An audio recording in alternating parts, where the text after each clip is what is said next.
CM fund కోసం ప్రయత్నించాను, అవ్వలేదు. ఫ్రెండ్స్ని అడిగాను, లేవన్నారు. నాన్నని అడిగాను, నా స్తోమత నీకు తెలియంది కాదు కదమ్మా అన్నారు. ఎన్ని ప్రయత్నాలు చేసినా పాప ఆపరేషన్కి కావాల్సిన డబ్బు అరేంజ్ చేయలేకపోతున్నాను. పాప ప్రాణాన్ని ఆ దేవుడే కాపాడాలి.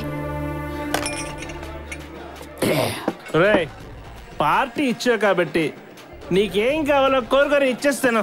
అరే ఇది మొత్తంలో ఉన్నాడు, ఏది అడిగినా ఇచ్చేస్తాడు. కోరుకోరా మావా. నాకు 30 లక్షలు కావాలరా. వామ్మో వామ్మో, 3000 రూపాయలు పార్టీ ఇచ్చి 30 లక్షలు అవుతుంది చూడరా. రే చిన్నపిల్లలు ఐస్ క్రీమ్ తింటుంటే వెళ్ళి వాళ్ళు మూతులు నాకే మాకు 30 లక్షలు ఎక్కడి నుంచి వస్తారా? మరి ఎలా సంపాదించాలో చెప్పండి రా. అరే మందు పార్టీ డబ్బులు అయితే మేము ఇస్తాం, డబ్బులు మ్యాటర్ మాత్రం మమ్మల్ని అడగొద్దు. ఏం చేయలేమంటారా? చేయగలం. Where there is a will there is a way. మనసుంటే మస్తు మార్గాలు ఉంటాయి. బాబు బాబు దొంగ బాబు వాడు అడిగింది 30,000 కాదు నాయన, 30 లక్షలు.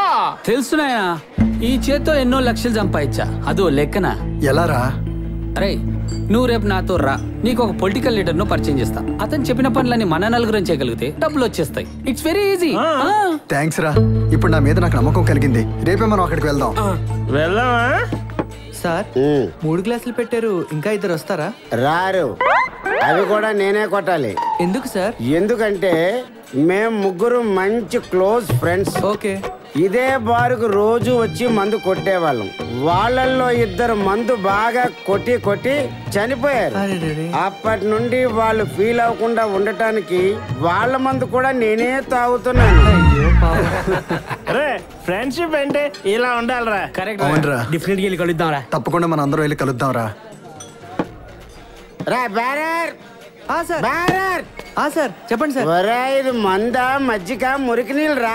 ఏంటి సార్ మందెక్కిన తర్వాత అలా మాట్లాడుతున్నారు? పెళ్ళాం పుస్తలు తాకట్టు పెట్టి మా చెల్లెల దగ్గర డబ్బు అప్పుగా తీసుకొని ఆఖరికి మా పిల్లాడికి ఫీజు కట్టాల్సిన డబ్బులు కూడా తీసుకొచ్చి ఈ బార్లో మందు కొడుతుంటే కిక్కెక్కుతాడురా. గురుగారు ఎక్స్క్యూజ్ మీ, మీకేమైనా కిక్కెక్కుతుందా? ఇప్పుడు ఫుల్ టైం ఎక్కర్లేదు. చాలు, ఈ ఒక్క మాట చాలు రప్పాడించడానికి. కమాన్ పిలు, మీ వానర్ని పిలు. సార్ సార్ ఏంటివా ఇది? మందు కిక్కెక్కటం లేదు, కిరోసిన్ కంపు కొడుతుంది. మూసుకొని తాగి మర్యాదగా బిల్లు కట్టిపో. మీరెవరు గురుగారు? ఓనర్ని. I'm sorry. ఓ గురుగారు ఏమీ లేదండి, మోత తీయడం వల్ల కిక్ పోయిందండి.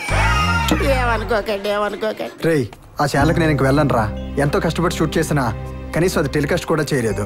పోనీ టైంకైనా జీతాలు ఇస్తారంటే అవి కూడా ఇవ్వర్రా. కవరేజీలకు వెళ్తే ఇచ్చే కవర్లతో బ్రతకాలంటే ఎలా రా? ఎన్నిసార్లు చెప్పాలయ్యా డబ్బులు పంపించమని? సరే సరే సాయంత్రం సరుకు పంపిస్తాను, డబ్బులు పంపించు.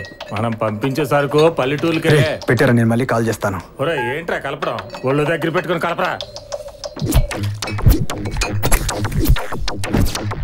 ఎవరా నువ్వు సీక్రెట్ చూస్తున్నావు? కలపండ్రా. ఒరే మీడియా, బారుకొచ్చామా తాగామా వెళ్ళామా అన్నట్టుండాలా. మీడియా వాడు కదా అని డాన్స్లు వేస్తే కోసి కారం పెడతా. ఇలా కల్తీ చేయడం తప్పు కాదా? తప్పే. కోట్లు పెట్టి లైసెన్సులు కొనాలా, ఎంఆర్పి రేట్లకే అమ్మాలా. అధిక ధరలకు అమ్ముదామంటే ఇదిగో అందరికి మామూలు ఇవ్వాలి. మన ఊర్లో జనాభా 150, లైసెన్స్ షాపులు 150. ఇదిగో పబ్లిక్ బాగా తాగితే మాకు మిగిలేది సీసా మీద మూత. లైసెన్సుల వల్ల ప్రభుత్వానికి డబ్బులు వస్తాయి, మందు తాగడం వల్ల పబ్లిక్ జబ్బులు వస్తాయి, మాకు ఈ తెప్పలు వస్తున్నాయి. మీడియా వాడు కదా అని మీకు చెప్దామంటే మీకు కూడా ఇవ్వాలి. అందుకే ఇదిగా కాస్త పన్నీర్ ఎక్కువ కలుపుతున్నాం. ఈ కల్తీ వల్ల జనానికి ఎంత ముప్పు? ముప్పు ఉండాలా? ముప్పు ఉంటే కదా ఇంకా మస్తది. చూడు, ఎక్కువ మాట్లాడావనుకో బయటికి వెళ్ళవు. రే సరుకెత్తండ్రా, ఏట్రా చూస్తా.